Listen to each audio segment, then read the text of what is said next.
Hello guys, welcome to my channel. So ఇవాళ మన video వచ్చేసి ఏమంటే ఇంట్లోనే సింపుల్ అండ్ టేస్టీగా టమాటా ఎగ్స్ కర్రీ ఎలా చేసుకోవాలో చూసేద్దాం. సో ముందుగానే మనం కడాయి పెట్టుకొని దాంట్లో కొద్దిగా ఆయిల్ వేసుకోవాలి. ఆయిల్ వేసుకున్నాక జీలకర్ర వేసుకోవాలి. జీలకర్ర వేసుకున్నాక మనం ముందే తరిమి పెట్టుకున్న ఆనియన్స్ ఇంకా పచ్చిమిర్చి వేయాలి.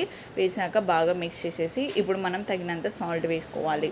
సాల్ట్ కూడా వేసుకున్నాక మనం తగినంత పసుపు కూడా వేసుకోవాలి. సో పసుపు కూడా వేసుకున్నాక రెండు బాగా మిక్స్ చేసుకోవాలి. సో ఇది టమాటా ఎగ్స్ కర్రీ కాబట్టి అల్లం వెల్లుల్లి పేస్ట్ ఫ్రెష్ ఇంకా కొద్దిగా ఎక్కువ వేసుకుంటే చాలా బాగుంటుంది అన్నమాట టేస్ట్. సో అల్లం వెల్లుల్లి పేస్ట్ కూడా వేసి బాగా మిక్స్ చేసి మనం ముందే కడిగి కట్ చేసి పెట్టుకున్న టమాటాస్ కూడా వేసేసి బాగా మిక్స్ చేసుకోవాలి. సో ఇలా 2 to 3 times స్టెప్స్ రిపీట్ చేయాలన్నమాట. ఈ స్టెప్ ఊకే కలుపుకుంటూ, ఎందుకంటే కింద మాడిపోతుంది కాబట్టి. సో ఇలా మనం ఊకే కలుపుకుంటూ చూసుకోవాలన్నమాట టమాటాస్ ఉడికినాయా లేదా అని చెప్పేసి.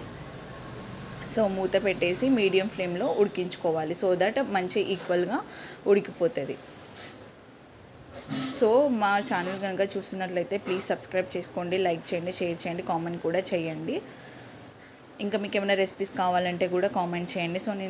సో దట్ నేను ట్రై చేసి మీకు చూపిస్తాను అన్నమాట. సో ఇప్పుడు బాగా మిక్స్ చేసుకోవాలి.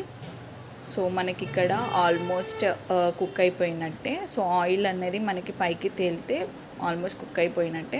సో ఈ టైంలో మనం తగినంత కారం వేసుకోవాలి. కారం వేసుకొని ఒకసారి మిక్స్ చేసుకోవాలి. సో ఇది మనం ఎగ్స్ వేసుకుంటున్నాం కాబట్టి ఎగ్స్ ఉడకాలంటే దీంట్లో కొద్దిగా వాటర్ అనేది పోయాలి అన్నమాట. సో తగినన్ని వాటర్, ఎన్ని ఎగ్స్ తీసుకుంటామో దాన్ని బట్టి మనం కొన్ని వాటర్ తీసుకోవాలి. సో ఇక్కడ నేను 5 eggs తీసుకుంటున్నా.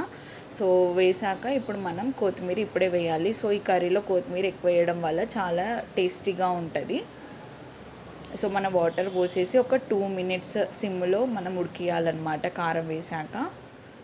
సో ఇప్పుడు మనం తగినన్ని ఎగ్స్ తీసుకోవాలి. సో ఇక్కడ నేను 5 eggs తీసుకున్నాను.